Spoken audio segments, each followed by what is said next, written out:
Hello everyone, this is Maki. Episode 6 of GQuuuuuuX has been released. The story has reached its halfway point, and various characters have begun to take action. There were even some developments that surely surprised longtime Gunnam fans. Today, let's dive into an analysis of some intriguing elements that appeared in episode 6. In this episode, we also saw the appearance of the greatest character in all of the Gunnam series. This is an important character that exists across all Gunnam series. Did you get it? Of course, this discussion will contain spoilers for episode 6. If you want to avoid spoilers, please come back after watching the episode. Just a quick announcement. My channel accepts support through memberships. For 99 cents a month, you can get a name badge and comment stamps. Alright, let's get started with the analysis. The big figure is in the safe that Anki opened. Look at the money. It's probably the currency used in the Universal Century world. Does that person look familiar? He is the most important character in the entire Gunnam series. Let me give you a hint. He is not only important in Universal Century, but also in After Colony, Cosmic Era Anno Domini, and even at Stellar. Did you find out who he is? Actually, this person is Mr. Yoshiyuki Tomino. This is a photo of Mr. Tomino from around 1978. The first Gunnam TV anime aired in 1979. So this photo was taken while first Gunnam was still in production. It's a moment captured of Mr. Tomino creating first Gunnam, the very moment that gave birth to all the Gunnam series that followed. This photo is printed on the currency used in the Universal Century. I really want that currency. Personally, I hope they make it into official merchandise. Now let's turn to the mobile suits. After all, this is a robot anime, so I'm sure many fans are curious about the mobile suits.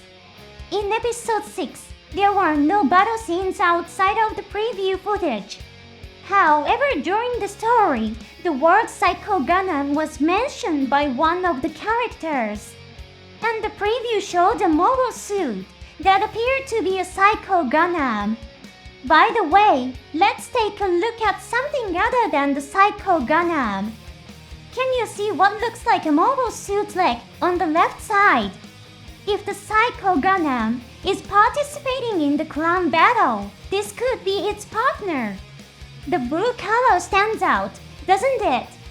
And the holes in the legs are quite distinctive. If you're a big fan of Zeta Gunnam, you might have noticed it. This mobile suit looks a lot like the hand Robbie. It was used by the forces of the Earth Federation. When Han Robbie appeared in Zeta Gunnam, the Titans, a powerful internal faction within the Earth Federation, had a lot of influence, so you could say that it was essentially a Titan mobile suit. Now, the big question is who helped develop it? Han Robbie was developed in cooperation with Pep Timothy Rocco, the antagonist of Zeta Gunnam. It was prototyped on his massive transport ship, the Jupitris, and later officially adopted. But is this mobile suit really Han Robbie? Actually, there is another possibility.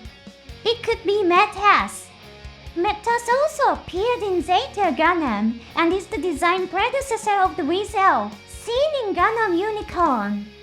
Interestingly, Han Robbie was actually given the name mechas during the planning stages.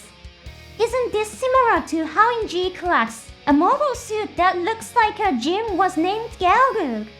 There is a similar story with the Kikiroga piloted by Charles Bull.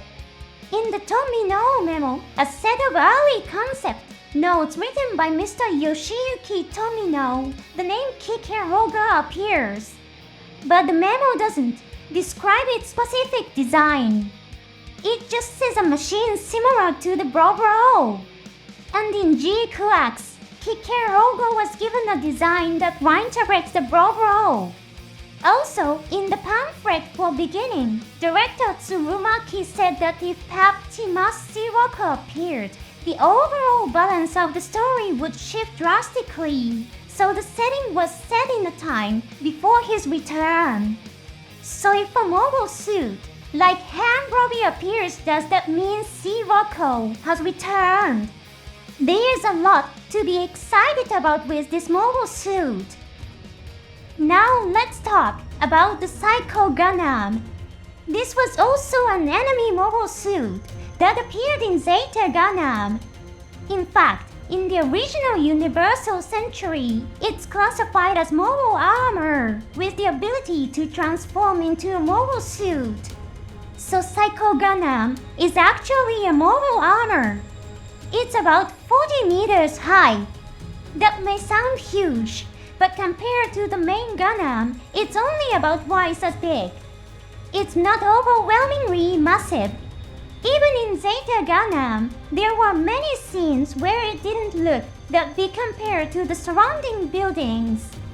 But what about the Psycho Gunnam that appears in GQuuuuuuX? It's shown as being bigger than the buildings. Of course, exaggerating the size of a villain for effect is something that happens a lot in the Gunnam series. Also in space colonies, the gravity gets weaker the farther you get from the ground. Because of this, there may be limits on how tall buildings can be, so they may be generally shorter than those on Earth. Regarding size, there is one more piece of information that may be helpful. In the world of GQuuuuuuX, the Earth's Federation forces have been defeated by the Zeon forces. In the original Universal Century, the Earth's Federation defeated Zeon and gained access to much of their technology. But in GQuuuuuuX, it's the other way around. The Earth's Federation was unable to absorb Zeon's technology. So maybe they couldn't miniaturize their weapons because of their underdeveloped technology. By the way, did you notice when the Psycho Gunnam was brought to the space colony? In the scene where a disguised cargo ship enters the port under the guise of an air conditioning company, you can see what looks like the shoulder of the Psycho Gunnam. This scene is clearly a homage to the moment when Barney infiltrated the colony in war in the pocket. The uniforms are very similar. The whole idea of smuggling in weapons while disguised as a civilian company is also the same. Episode 6 introduces Bascom and Gates Kappa. They were members of the enemy faction Titans in Zeta Gunnam. Bask, in particular, was the one who ordered the horrific poison gas operation in a colony. When fans heard the disguised workers say we are delivering air conditioners, some of them probably worried, wait, is this equipment for releasing poison gas? But don't worry, no poison gas was brought in during this scene. Only the Psycho Gunnam was delivered, so we can breathe a sigh of relief. Well, whether we can really relax or not is still up in the air. In episode 7, it was revealed that the enemy Amate and her team will be facing these called 12 Olympians. In Greek mythology, Mount Olympus is the home of the gods, and it is said that 12 gods reside there.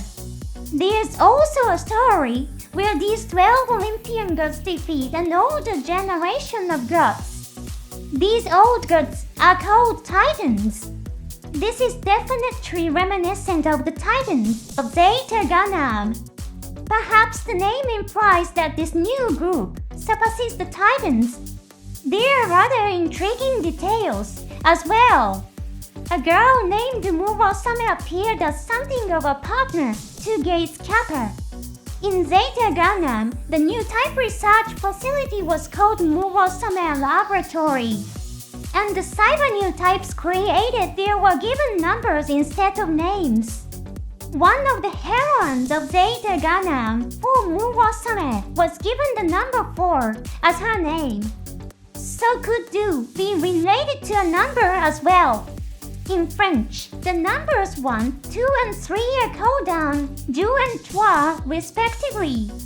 So do could very well mean that she is the second subject from the Murosame Laboratory. By the way, doesn't the word an sound familiar? That's right! The name Nian contains the word an. Am I reading too much into this? And could there be a chance for what to appear in the world of GQuuuuuuX? Let's hope the Gunnam Hibyon show up to stop the Psycho Gunnam as it rampages through the colony's interior. Episode 6 was packed with so many fascinating elements. I think I'll split the analysis into several parts. That's all for now. Thank you for watching all the way through. See you in the next episode.